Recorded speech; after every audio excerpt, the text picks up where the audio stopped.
final da avenida esquerda, depois à esquerda de novo.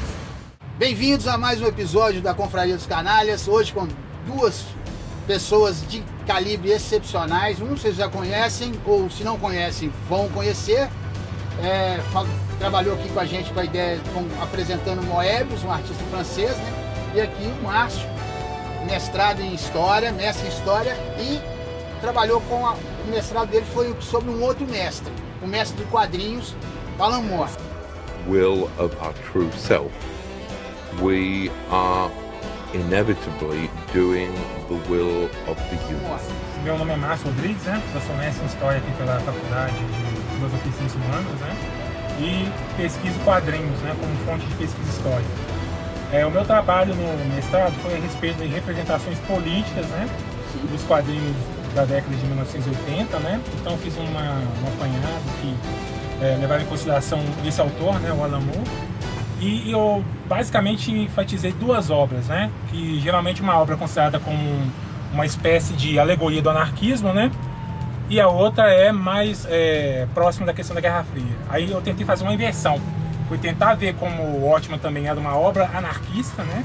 Em certos aspectos, e o V de Vingança estava colado com a questão da Guerra Fria. Certo. Então fui tentando ver essa questão dessas representações que circulavam dos quadrinhos do Alan Moore, que é tido como um dos maiores roteiristas, né, das histórias em quadrinhos. Só que eu tentei fazer uma postura menos de fã. Sim. E uma postura mais acadêmica, né, de estudar esse autor e ver quais eram as particularidades do trabalho dele. Porque geralmente a gente tem essa noção, né, o senso comum, vê os quadrinhos como um mero passatempo, né, só entretenimento, passatempo, né, trivial, sem menores ambições, né, e já é um autor que já pensa todo quadrinho é um objeto político. Então, só para a gente ter uma noção, né, para situar esse autor. Então, acabei trabalhando com algumas das obras dele, né, produzidas na década de 1980, e grande parte delas com enfoque muito no campo da política.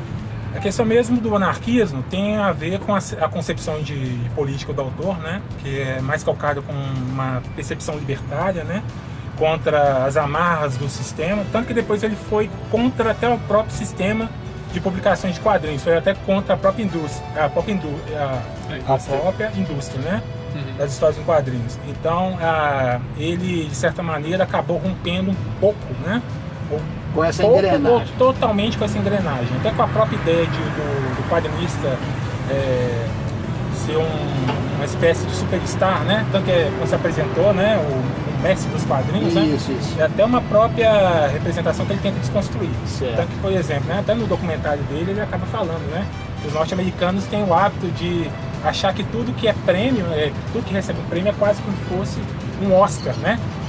Então, ele é um autor que deixou de levar em consideração toda essa engrenagem, né, que não apenas no meio dos quadrinhos, mas também com essa ideia de celebrizar determinado quadrinista ou determinado artista, né? Iconoclasta mesmo, né? Então já tem essa postura dentro do trabalho dele. No Watchmen é um trabalho de desconstrução do gênero super-herói. Isso é até uma senso comum falar, né? Porque se a gente for fazer uma simples pesquisa em qualquer campo de busca pela internet, é a primeira coisa que vai aparecer, é um trabalho de desconstrução. Só que é um trabalho de desconstrução que leva também em consideração a questão das próprias premissas do gênero super-herói. Ele acaba articulando muito a questão política, né, do tempo. Que no caso do Watchmen é a Guerra Fria. É a Guerra Fria da década de 1980, né? Que até tem uma relação com o V de Vingança, porque ele já estava pensando numa articulação política, né, conservadora, que é entre o Ronald Reagan, né, e a Margaret Thatcher. Certo. Então a década de 1980 foi perpassada por uma certa postura política conservadora, né? Um retrocesso até, né? Tanto que, por exemplo, tem uma coletânea que ele participou, né, a ARC, né, que é uma coletânea feita com artistas contra a homofobia deliberada do governo, né?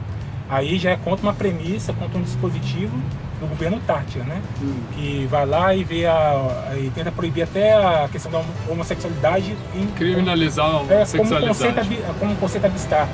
Então já é um autor que se coloca contra que faz esse questionamento no campo da política. O Alan Moore, né, assim, ao meu ver, né, é um autor que politizou fortemente os quadrinhos, né, os quadrinhos americanos. Assim, eu acho que ele assumiu posturas assim bem, vou dizer se o termo é bom, bem radicais, né? Porque essas posturas radicais a gente percebe desde a década de 70.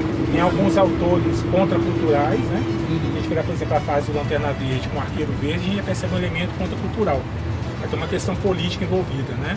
Só que já é um autor que acabou ganhando uma celebridade, né? Justamente por causa do trabalho dele com o Monstro do Pântano, que tem uma pegada ecológica também, né? E inédito, né? Porque até então não tinha, ou já havia alguma referência nesse sentido.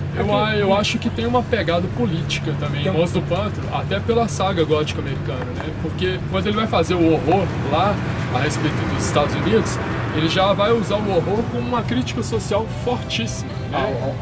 Ao modelo, o status quo. E já começa a entrar a questão dessa crítica política, essa crítica social, ao status quo, principalmente às autoridades, né? Eu sei que a sua área é específica nesse sentido da questão política, que foi o seu trabalho de mestre. Mas eu queria uma coisa mais palpável no sentido até de fã. Como é que você interpretou isso como fã e como trabalho? Certo. Se eu fosse fazer um retrospecto, né, talvez seria um dos primeiros autores de quadrinhos que eu tive contato foi ele, né? Porque eu lembro que eu tinha uns 8 anos de idade e eu fui ler, né, Super Powers, acho que é número 8, que tinha até uma história lá, tinha 3 histórias, né? Tinha uma história do Frank Miller, né, do Batman 1, tinha do funeral, né? Que é aquele capítulo em que o Monstro do Pântano ele é assombrado, né, pelo fantasma do Alec Holland, né, e decide enterrá-lo. E depois tinha uma história do Vigilante. Eu lembro que foi uma das primeiras histórias em quadrinhos, né, de super-heróis, porque eu não comecei lendo, por exemplo, quadrinho Turma da Mônica ou então Disney. Já fui tendo contato com super-heróis. Então foi um autor que eu acho que eu tive contato, né, desde criança. Foi aquele que despertou. E quando eu entrei na história, eu resolvi, né, que a contragosto, porque as histórias em quadrinhos não são uma fonte que ela é valorizada pela história.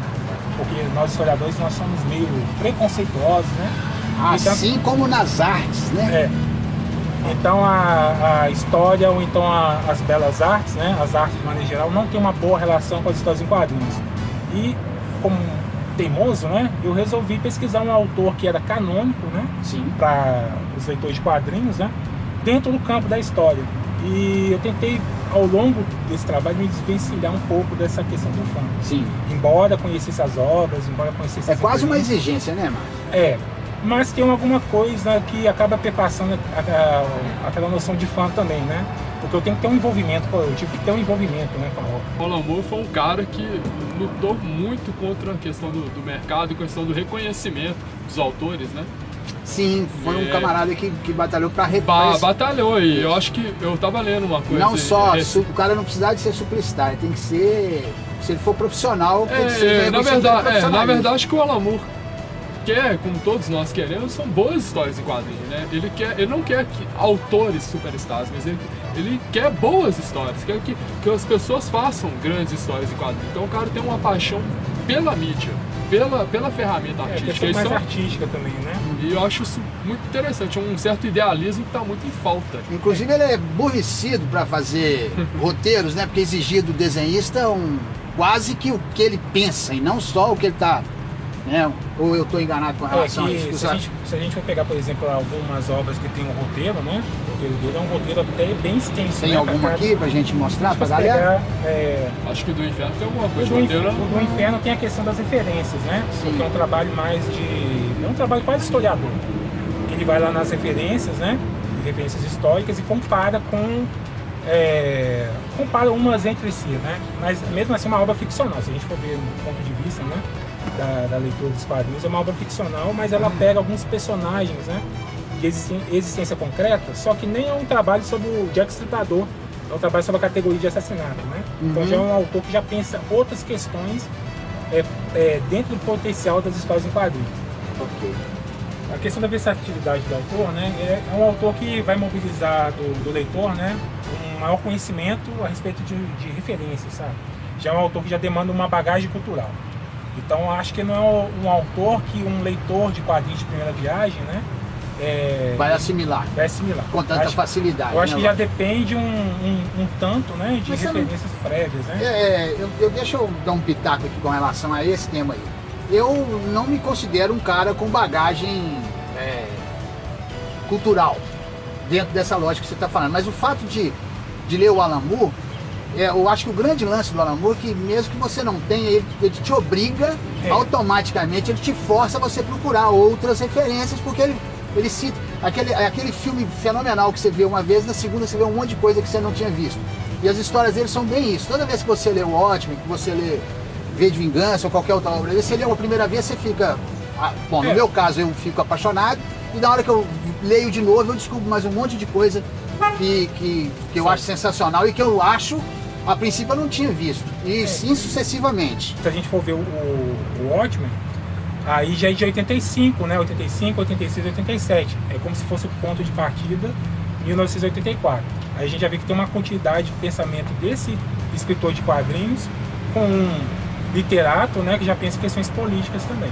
Aí já está discutindo essas questões relacionadas a poder e responsabilidade. E ainda coloca o dedo pro leitor.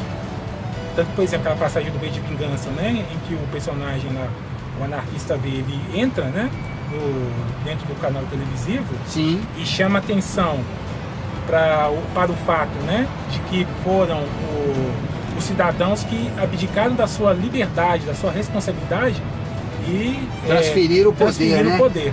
Você falava um pouco da questão da ideia do fascismo na obra dele. A construção do fascismo, né? Isso. Ao mesmo tempo é uma construção e uma desconstrução, né? Ele acaba vendo alguns aspectos da realidade daquele momento, né? Por exemplo, V de Vingança. Que é a década de 80. Ou então no Watchmen, né? Que é uma questão relacionada a esses governos de caráter mais conservador, e faz, por meio da ficção, uma denúncia. Uma denúncia contra essa lógica fascista, né? Então os quadrinhos dele acabam se colocando como político nesse aspecto, né? Até se a gente for ver em documentários dele, né? Ou então Aliás, obras, você citou com o documentário, você tem, como é que chama, sabe? o Mindscape of Alan Moore, né? Como se fosse uma viagem cerebral, né? A paisagem mental, acho que é a tradução. A paisagem mental de Alan Moore. Muito beleza. bom esse documentário, a galera aí, ó, a gente recomenda.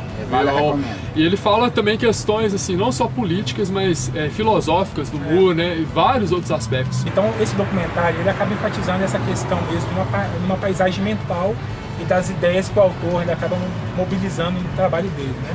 Tem relação com a política, tem uma relação com a filosofia, tem uma relação até com o mais existencialista, até uma preocupação mais com a questão da informação, como um elemento que constrói o mundo, né? E como essa questão da informação é apropriada, e até de uma perspectiva fascista, né? Que o Alan Moore, quando a gente vai lendo o Alan Moore, você percebe que ele é um escritor muito racionalista, né, cara? Ele é um cara que coloca uma visão muito racionalista e realista, sabe? De realidade, de mundo. E é muito impactante, pelo menos pra mim, quando eu tava lendo o Alan Moore na década de 90, que foi quando eu comecei, e de repente saber que o cara é um mago, o cara faz uma história igual o Watchmen, que tem uma questão, a questão política é tão bem arquitetada, a questão geopolítica, a questão científica, então tem várias outras questões de realismo, é tão bem arquitetado. Aí você pensa, pô, esse cara vai enveredar pra magia, e aí a hora que ele vai falar desse ponto de vista da magia como um laboratório de ideias, tipo assim, quer perguntar onde surgem as ideias. Eu acho isso muito interessante.